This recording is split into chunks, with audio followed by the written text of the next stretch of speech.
Welcome to this week's edition of Flashback Friday, your opportunity to get some good review by listening to episodes from the past that Jason has handpicked to help you today in the present and propel you into the future. Enjoy. Welcome to the Holistic Survival Show with Jason Hartman. The economic storm brewing around the world is set to spill into all aspects of our lives. Are you prepared? Where are you going to turn for the critical life skills necessary to survive and prosper? The Holistic Survival Show is your family's insurance for a better life. Jason will teach you to think independently, to understand threats, and how to create the ultimate action plan. Sudden change or worst case scenario, you'll be ready. Welcome to Holistic Survival, your key resource for protecting the people, places, and profits you care about in uncertain times. Ladies and gentlemen, your host, Jason Hartman.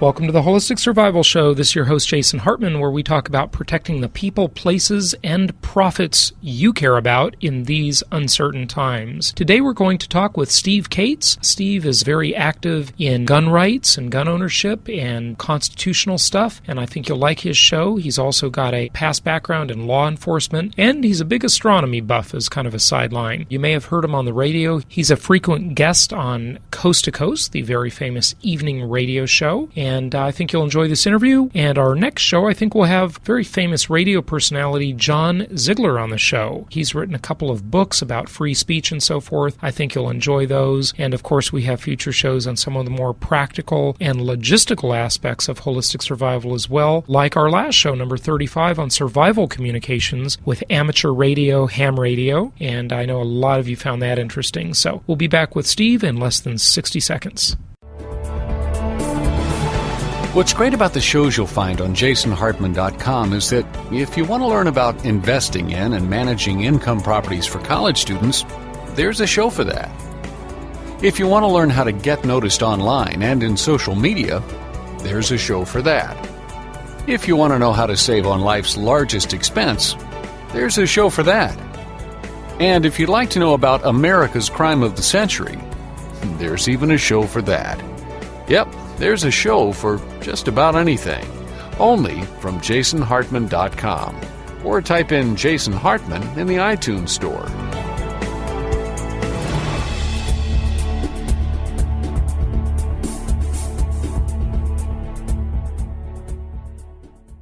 It's my pleasure to welcome Steve Cates to the show. He is the host of A Call to Rights radio show. He works closely with Sheriff Joe Arpaio, very famous man, of course, and he is on the Maricopa County Special Forces Posse. And I think you'll get some interesting insights into having a plan to protect yourself and your family, and just learn a lot about Sheriff Joe and kind of what's going on out there. Steve, welcome. Well, thank you, Jason. Good to be with you on your program. Pleasure to speak with you. I first became familiar with you when I actually heard your show when I was driving around the Phoenix area looking at properties, and I was in the rental car, and whenever I'm in a new area that I'm not usually in all the time, I'm listening to the radio, and I think that was you I heard. Yes, Jason, and thank you so much for listening. The show is A Call to Rights, of course. We do a weekend show, but I think it's 2 hours, in my opinion, jam-packed with information on a radio station in Phoenix, KFNX, News Talk Radio 1100. But, Jason, the real motivation behind doing this kind of show is taking what I've learned for the many years that I've been a volunteer with the Maricopa County Sheriff's Office, and that particular sheriff, as everybody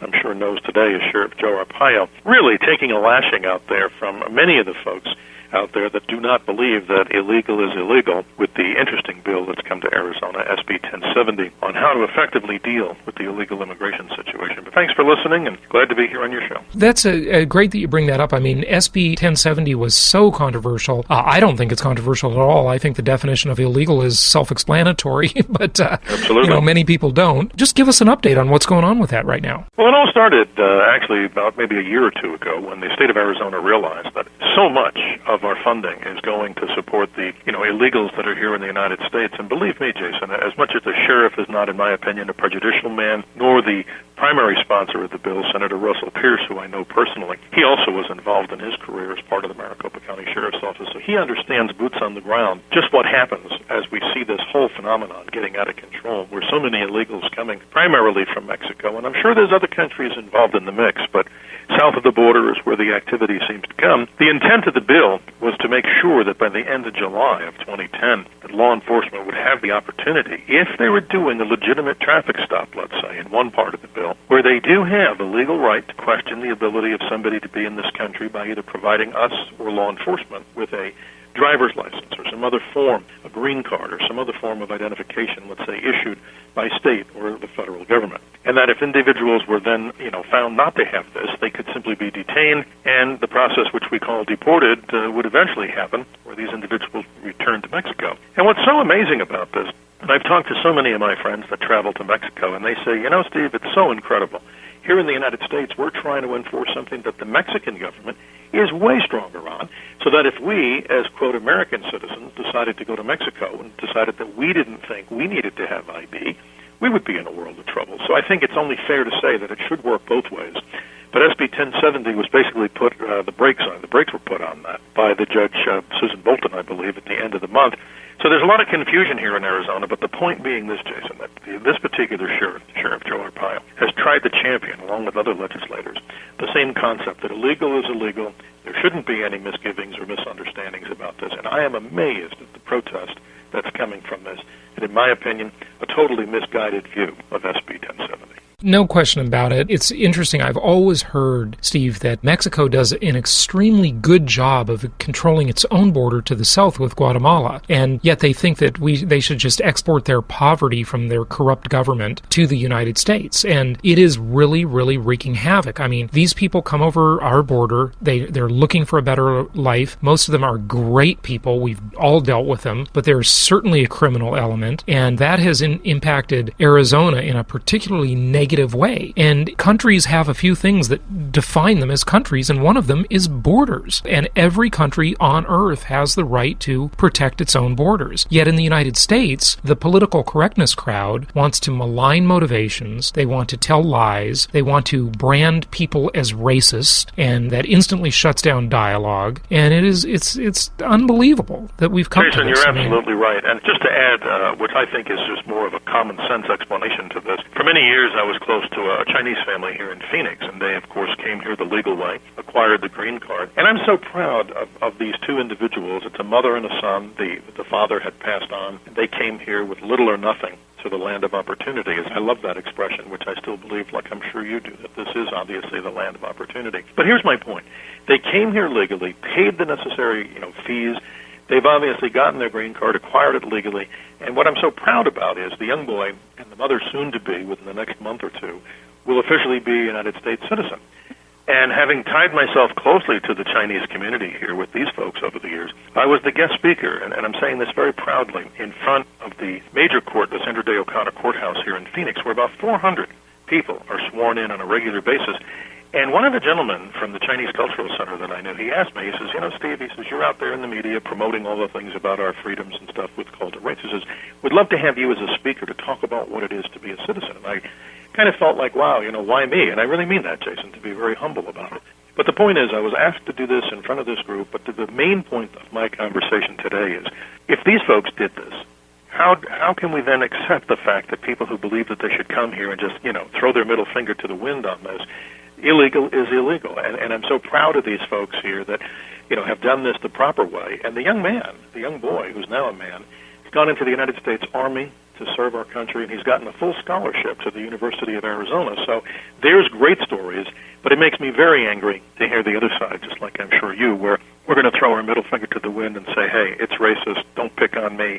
Look at what these other folks have done, and I think everybody should do that, no matter what the race, color, or creed. And this isn't what this whole episode will be about, but it's very topical, so I'll just talk about it for a moment. I have a friend in Phoenix who is Muslim, and he sent out a bulk text to all of his friends, and I was on his list, so I got this text. It was about 3-4 weeks ago, and it said, hey, come down and support the rally against SB 1070. It's a racist law, blah, blah, blah. And it's interesting because I started asking him questions just via text. I just replied back and said, why is it racist? And he says, oh, they're going to do racial profiling, all of this stuff. And I said, but that's not in the bill. Exactly. And then he said, well, police are just going to pick on people. And I said, police don't have that right, and they're under tremendous scrutiny. They can't pull people over without a valid reason. There's no profiling. Tell me where the profiling is. You're exactly and I mean, right. you know, every civil rights group on the planet is going to jump all over the first little inkling of an instance where there is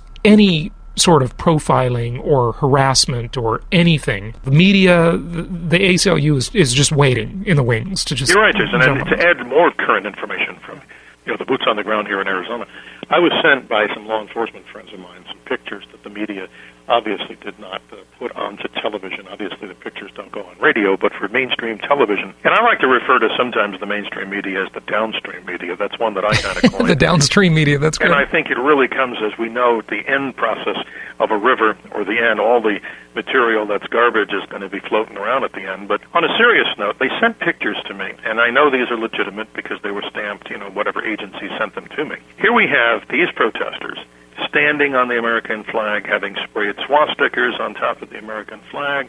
Racist flag was on one. The Arizona flag, which, by the way, is equally a beautiful flag, like the American flag, the beautiful sunrise with the star, was also desecrated. And at the bottom of that, there's some commentary, like a blog, and it's basically law enforcement. And they're saying basically this, and I quote, hey, how come you guys don't arrest those people?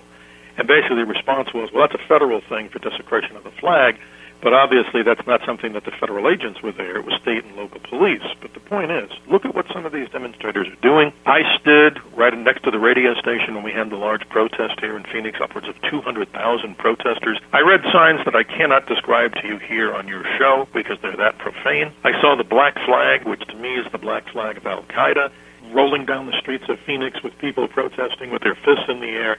This is a dangerous situation, and by no means, Jason, is this the end of it, obviously. It's just amazing to me. And so just to tell you the end of that story about my Muslim friend in Phoenix, Sure. He said, in this text, it's a very long text back and forth, he said, well, you can't imagine what it was like to be here as a Muslim in America after 9/11. And I said, what happened to you? I just asked a very simple question. I said, what happened? I said, what happened to you after 9/11? And he never replied. A lot of people, it just really seems like they are trying to create an issue where one doesn't exist. No, absolutely. I mean, no, nothing happened to him after 9/11. Right, and I don't want to pick on the youth here, but I'm going to say this. It seems to me, Jason, I'll be 55, and I guess that qualifies as a senior citizen, but I certainly don't want to think that. But seriously, I think a lot of the things I see going on in the colleges, I'm sure you see this today, we're not being taught, that is, the students, the full value of the true American history. I see most of the professors that I've come across, I mean, it wasn't so bad there in the days that I went to college, but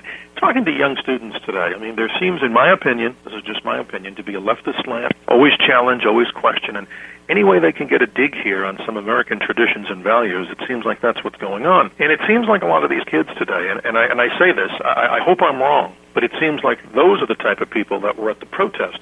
But what about all the other good students that you didn't see at the protest? So I don't want to just, blacklist all the other students, but it seems like a lot of the ways that we're being taught today in the schools today, there's an encouragement for this type of dissent, and I think a lot of these professors think this is cute to have these people go down there and desecrate the flag, and obviously the students are doing it. But, Jason, seriously, from the law enforcement side of the equation, I see a lot more, and what I'm seeing is a lot of hatred, and that's a shame because, I have compassion for people just like I'm sure you do and a lot of other good folks listening to the show, but illegal is illegal, and I wonder where that line in the sand is going to be drawn or what's going to happen, because I can imagine a lot of trouble, not only here in Arizona, but across the country on this big issue, which will not go away soon. We are living in a real challenging time in America. There's no question about it. So let's maybe switch gears a little bit. That's interesting to talk about the topical thing. But what should people know, Steve? You've had a long career in law enforcement. First of all, maybe tell us, what does the Special Forces Posse do? Well, this is interesting, and I want to make sure that everybody understands that Sheriff Joe Arpaio championed a program many, many years ago called the Posse Program. This is a volunteer program. Now, most people, when they hear a volunteer program, say, oh, well, you're not police officers.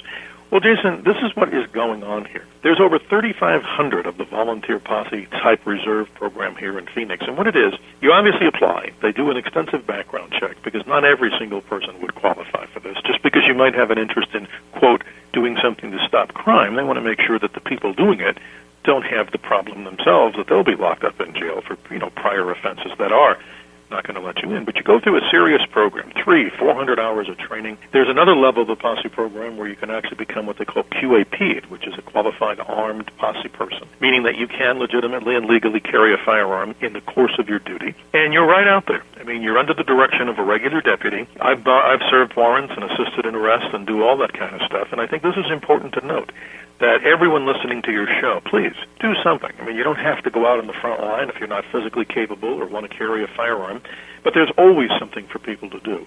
I mean, literally, you can call your local sheriff's department to volunteer some time. You can help with children that have been taken, that their parents have been taken into custody, where they need some advice, whatever your specialty is. But this particular program is great because look at all the money that it saved the taxpayers for so long. And we hear in this country, Jason, about the armed citizen. We hear about the individuals that are the militia. And you know something? I feel comfortable knowing the level of quality training that we've all received, and it's ongoing, by the way. We have to do what's called the FAT simulator, which is a justification for deadly force video training scenario that every Arizona post law enforcement officer goes through. We must qualify on the range with rifle, shotgun, and pistol if we choose to carry all three of those type of firearms, but minimum with pistol. And it's amazing that the sheriff has come up with this program. It's been emulated in all parts of the country.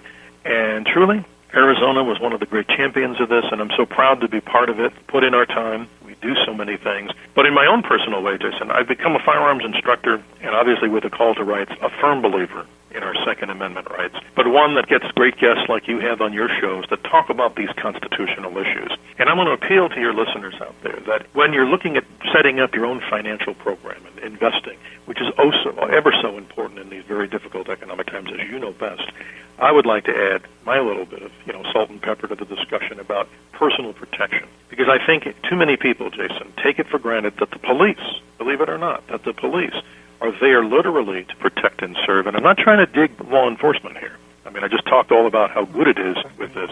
But the interesting part about this discussion is the average time across the country for people wanting a response from 911 could be upwards of 6 to 7 minutes in sometimes, and maybe way more than that. And depending on the nature of your, quote, emergency, you need, in my opinion, to take and grab hold, an understanding, that is, of your own constitutional rights when it comes to, say, the Second Amendment. Even more important, the ability to learn how not to be a victim, because as we say on the show, Jason, a victim is simply someone with no options. A great definition. So these are some of the things that are going on, and we could get into the details as if you have. I mean, if there's time, if you'd like to go into more of these. But well, just quickly, it's a mindset. Yeah, absolutely. It's first a mindset. You're absolutely right, Steve. But maybe a couple of tips on what people should do to be ready to protect themselves. If they don't have a firearm, they should get one. They should exercise their Second Amendment rights there. But they've got to be trained. They've got to be safe. Anything you want to mention there? Well, I think the primal one, the very first one that I'd like to talk about. It's not just that everybody needs to go out and get a firearm. That is obviously not true. I would say do a professional site survey of your own home. Look at it from the aspect as if you were the burglar or the predator. What are the weak points in your home? I mean, how simple would it be for somebody, if you have low-lying windows around the side of your house, where somebody could simply break the glass? Well, there's maybe many things you could do. Install an alarm system. Maybe there's a way in a sliding door that a lot of people have a steel bar and a brace. Anything to deter the element of crime to get into your home. And then have a family plan. I always teach this. I teach both Arizona concealed carry, for your concealed carry permit. I teach the Utah concealed carry permit, and I teach the NRA's Refuse to be a Victim program. And that program, the NRA Refuse to be a Victim program, is really not a firearm type of class. It's basically just talking about your environment. If you're a man or woman walking out to your car, let's say, in a covered parking garage at night, what's your ability to respond to a deadly force threat? I mean, are you looking down and looking at your BlackBerry or your phone instead of looking around? Do you look, and this may seem a little bit extreme to some people, do you look under your vehicle or around? And then if you're the kind of person that wants to take this even one step further, in many states, I believe in California, it's required that you take a class, or I even think a test to carry pepper spray. Well, go do it, folks, but understand that if it's taken from you, it can be a great detriment used against you. So always have a plan. I mean, we can get into so many simple things, but even in the home, I really take exception, and I don't want to name a company because that would be wrong, but you see this on mainstream television or downstream news during the commercial breaks. There's this particular company that goes ahead and has an alarm system, and you see all these people, friendly as they are, they all say goodnight, and then simply this.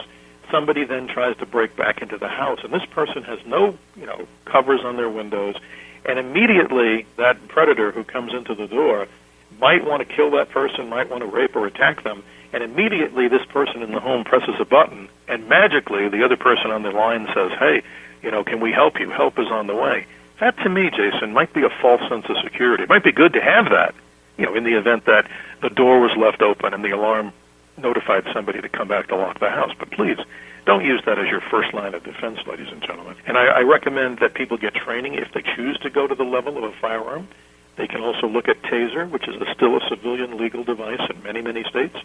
And if you choose not to carry any personal protection devices like firearms or pepper spray, just have a better awareness of where your children are and what would you do in the event that the home was broken into. Simply have a safe room that you know that you could be well protected, at least stop the attack, while police would come if you choose absolutely not to grab sticks, stones, or anything like that to defend yourself. Let me take a brief pause. We'll be back in just a minute. Now's your opportunity to get the Financial Freedom Report. The Financial Freedom Report provides financial self-defense in uncertain times, and it's your source for innovative, forward-thinking investment property strategies and advice. Get your newsletter subscription today. You get a digital download and even more. Go to jasonhartman.com to get yours today. That's great advice, and especially good advice on surveying your home from the eyes of a burglar, from the eyes of a criminal. One thing, though, between tasers and pepper spray, I have never really been a fan of the taser idea. I like the pepper spray idea, and certainly I like guns as well, but it seems like the taser is really a lot of things could go wrong at the moment of truth because you've got to actually hit the criminal with those darts. If you don't, it's over, right? Well, not necessarily. And again, I'm not a paid, nor is Taser a sponsor of my show from what I'm about to tell you. But in law enforcement, we're trained, obviously, that if a police officer is going to stop an individual, a suspect, and they'd say they pull their firearm, they obviously have to say the challenge, which is police don't move. And that's a legal challenge. But with a Taser, law enforcement would say, Taser, Taser. Obviously, they would fire their cartridge. And you're right, you need to hit the target. And a lot of those Taser cartridges, by the way, a lot of your listeners may not know, they have distance limitations by the color code on the doors that are on the outside. In other words, if you hold up one that's yellow, it has a certain distance, a blue and a silver. So the point is, yes, you could, as a civilian, miss your target. But what people fail to talk about, and this is the value of the Taser, is that you're still able to go with the Taser in your hand, because if you dismount the cartridge from the system, it takes away the electrical current.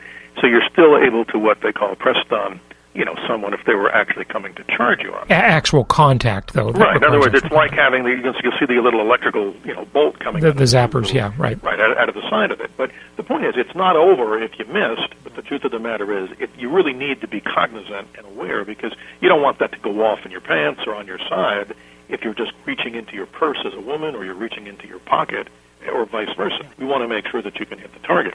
But pepper spray also has limitations, and I think this is also interesting to note, too. Let's say this way, it's a windy day. Wind is a big limitation of pepper spray. Right. Yeah. We're common sense guys, but we could have a wind coming in my face with the perpetrator standing in front, and if I don't aim it right, I'm going to get a blast of that stuff. And Jason, I know from experience, it's pretty wicked. I accidentally discharged it once, too. It is pretty wicked. And, it didn't even hit me. It was in the room, and just being in the room with it really irritated my sinuses for a long time. So let's shift gears here if we could, Steve, and let's talk a little bit about some of the topics you cover on your show and any interesting points about what listeners here today should know about really the topic of a call to rights. Well, I think it's important to first mention the website. It's simply this, www.call2rights.com. But to answer your great question, we cover everything since we're talking about the Bill of Rights. We're talking about 1 through 10 in amendments. We get a lot of guests on the 10th Amendment about states' rights. And ever so often, we have these very special guests. I tie myself in with a publisher pretty heavily called Regnery Eagle Press.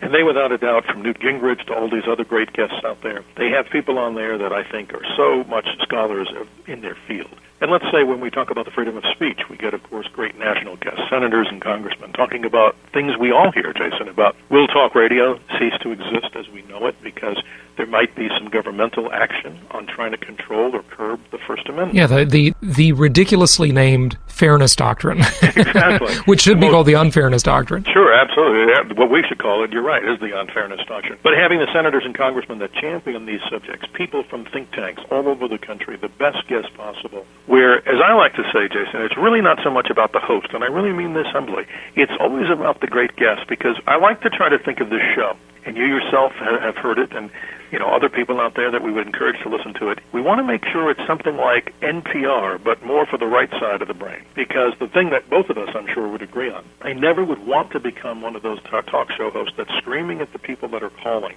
because that's certainly not my style. And really, Jason, if it's not going to get me the best ratings, I must stick to my guns on this, that I will always, for as long as there's breath in the body of Steve Cates, always do this show with the respect of knowing that it's an honor for people to call this particular show, and let them ask the good questions, and let the guests be the ones to answer it. Certainly we won't tolerate any profanity or anybody doing any kind of a con job on us, as many talk shows can have that perpetrated on them. But the truth is, we cover everything that we can in the Bill of Rights. Our firearms rights are so important. We broadcast live last year from the NRA convention, when NRA had their convention here in Phoenix.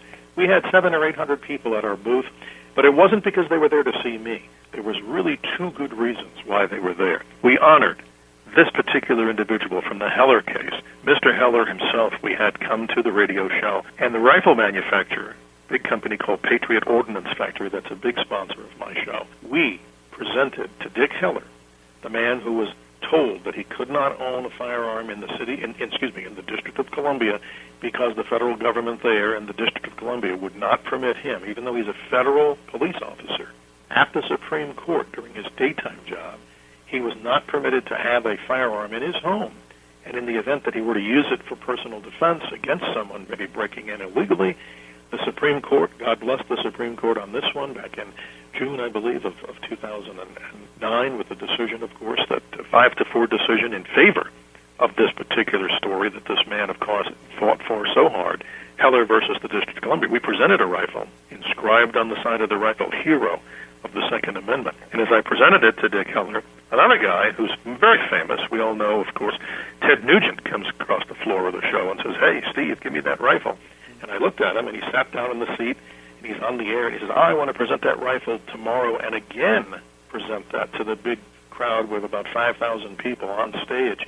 Because as all people out there, whether we're just beginners in this and learning about our constitutional rights, this particular event we're so proud to be part of with Dick Heller, and we're certainly going to continue here on A Call to Rights, talking more about what people need to know, Jason, about how to stay free and never be a victim is what's the main theme of our show. That's what we're all about. Yeah, absolutely. Any other good guests or points that you want to talk about that the show covers? I mean, that's great. Yes, we get into the history of espionage very heavily, and I had a retired KGB general just on a few weeks ago, Oleg Kalugin, who now teaches in Washington, D.C. at a rather prestigious think tank about how, for the CIA, not directly for them, but teaches classes that a lot of CIA employees, I'm sure, would benefit from, about the role of counterintelligence. We get great guests like that talking about the history of espionage, what is happening in this country today with the Patriot Act, let's say. What is going to be the shape of America 10 or 15 years from now? Are we all going to be forced to have a national ID card? Is the Second Amendment going to be going away anytime soon? And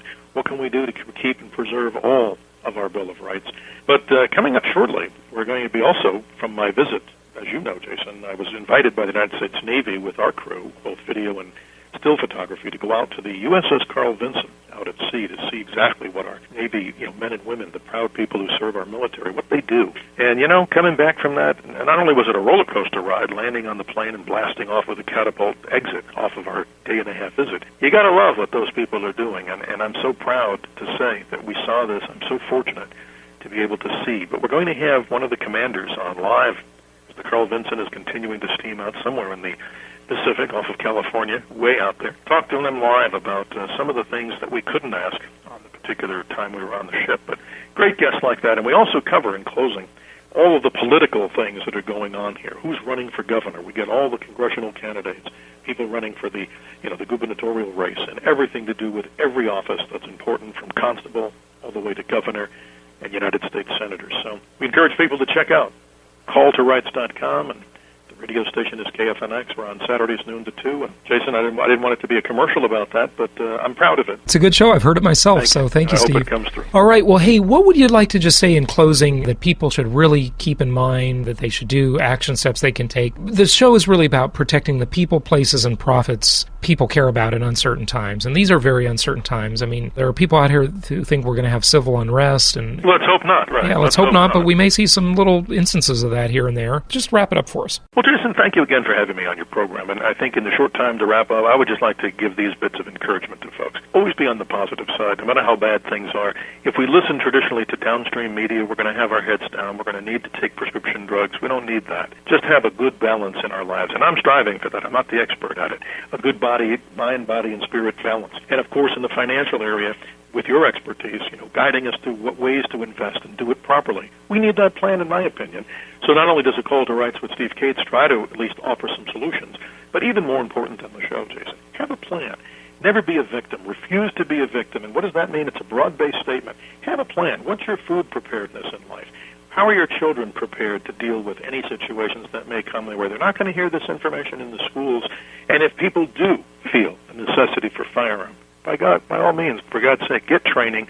Go to a qualified instructor. There's so many of them out there, and I'm sure they'd be more than happy to guide people through the legal and judicious use and noble uses of firearms, such as hunting.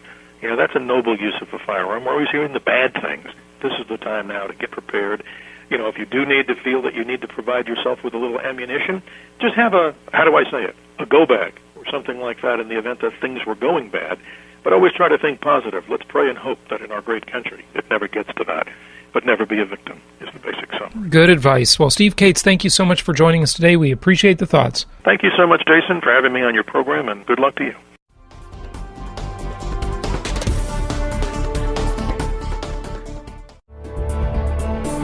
Are you ready to begin making huge profits in mobile homes and mobile home parks? If so, check out Mobile Home University's Boot Camp in a Box.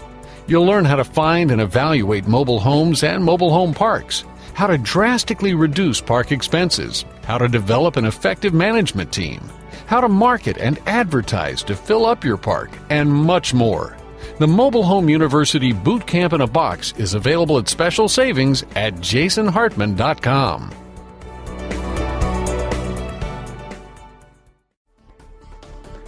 Thank you for joining us today for the Holistic Survival Show, protecting the people, places, and profits you care about in uncertain times.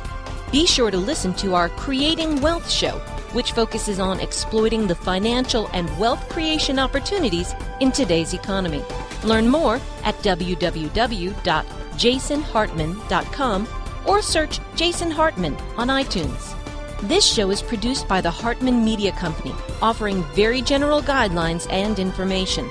Opinions of guests are their own, and none of the content should be considered individual advice. If you require personalized advice, please consult an appropriate professional. Information deemed reliable, but not guaranteed.